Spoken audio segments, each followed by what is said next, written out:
بسم اللہ والصلاة والسلام علی رسول اللہ وبعد۔ محترم بھائیوں اور بہنوں، السلام علیکم ورحمۃ اللہ وبرکاتہ۔ ہمیں اپنی زندگی کے سارے معاملات کو شرعی نقطہ نظر سے دیکھنا چاہیے اور ملکوں اور قوموں کے حالات میں جو تبدیلیاں واقع ہو رہی ہیں، شریعت کی روشنی میں ان کا جائزہ لینا چاہیے، کیونکہ اس سے انسان کی انفرادی اور اجتماعی زندگی پر بہت گہرے اثرات مرتب ہوتے ہیں اور انسان کو جس مقصد کے تحت اس دنیا میں بسایا گیا ہے اس کی یاد دہانی ہوتی رہتی ہے۔ اس طرح کی کچھ تبدیلیاں تو فطری ہوتی ہیں، جیسے رات اور دن کا تغیر ہے، موسموں کی تبدیلی ہے، اور کچھ انسانوں کے اپنے کرتوت کے نتیجے میں الٹیمیٹم کے طور پر نمایاں ہوتی ہیں، جیسے ان دنوں کرونا وائرس، اقتصادی بحران لیجئے، سوائن فلو، برڈ فلو، زلزلے اور ایڈس وغیرہ۔ یہ اس لیے آتے ہیں تاکہ انسان سدھر جائے، سنبھل جائے اور اپنے مقصد حیات کی تکمیل میں لگ جائے۔ ابھی ہم موسم گرما سے گزر رہے ہیں، یہ بھی ہمارے لیے ایک پیغام لے کر آیا ہے، اگرچہ آج ہمارا ذہن اس کی طرف نہیں جاتا۔ اس کی واضح مثال یہ ہے کہ اگر میں آپ سے سوال کروں کہ گرمی میں شدت کیوں آتی ہے، تو اکثر لوگ یہی کہیں گے کہ یہ موسموں کی تبدیلی، ملک کے محل وقوع اور آسمانی برجوں کا نتیجہ ہے۔ لیکن جب ہم اس مسئلے پر شرعی نقطہ نظر سے غور کرتے ہیں تو اس کی دوسری ہی حقیقت سمجھ میں آتی ہے۔ وہ حقیقت کیا ہے؟ آج سے 1450 سال پہلے الصادق مصدوق صلی اللہ علیہ وسلم نے ارشاد فرمایا تھا، اشتکت النار الى ربها فقالت یا رب اکل بعضی بعضا، کہ جہنم نے اپنے رب سے شکایت کرتے ہوئے کہا کہ میرے رب،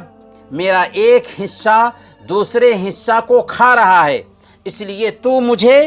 سانس لینے کی اجازت عطا فرما۔ چنانچہ اللہ تعالیٰ نے جہنم کو 2 سانس لینے کی اجازت دے دی، ایک سانس موسم سرما میں لینے کی اور ایک سانس موسم گرما میں چھوڑنے کی۔ لہذا موسم گرما میں تم جو سخت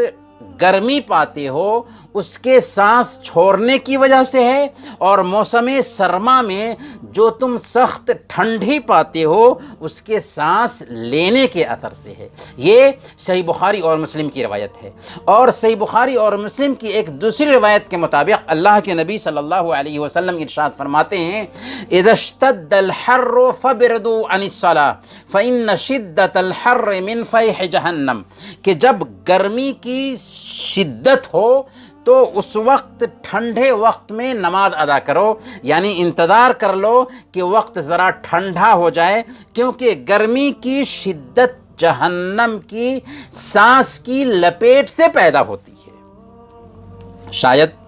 آپ کو معلوم ہو گیا ہوگا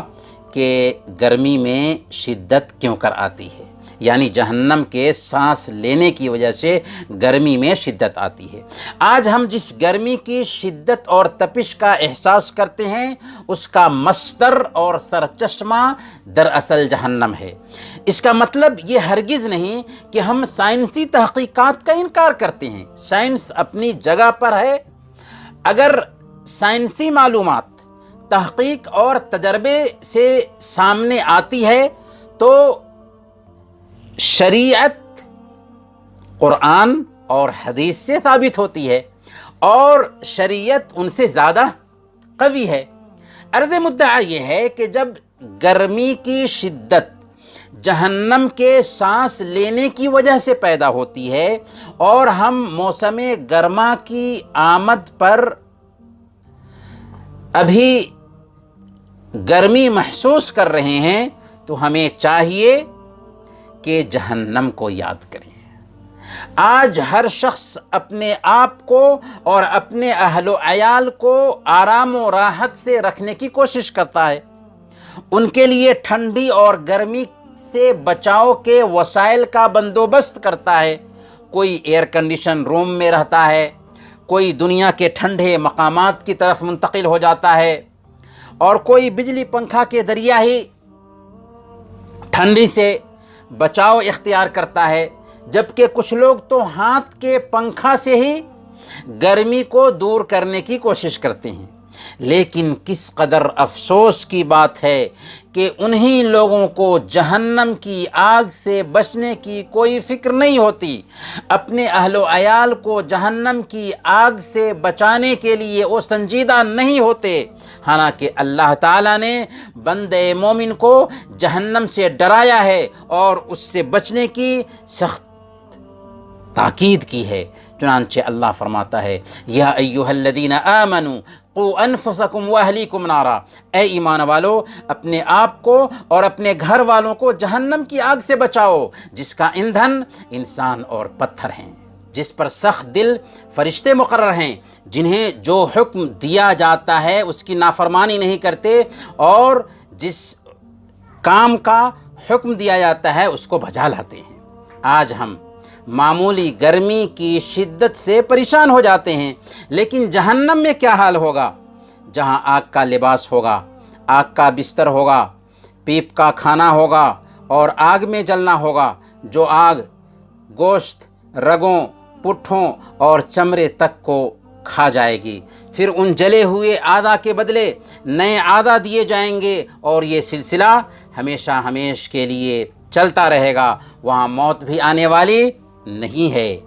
اس لیے اگر ہم آتش جہنم سے بچنا چاہتے ہیں، جہنم کی آگ سے بچنا چاہتے ہیں، اور جنت کی پرکیف نعمتوں کے خواہش مند ہیں، تو ہمیں محاسبہ نفس اور فکر آخرت کے لیے دن اور رات کی مشغولیتوں میں سے کچھ وقت نکالنا ہوگا، طبیعت پر شاق گزرنے والے اعمال انجام دینے ہوں گے، اور شہوات کو کنٹرول میں رکھنا ہوگا، شریعت کی تابعداری کرنی ہوگی، کیونکہ ہمارے حبیب نے فرمایا،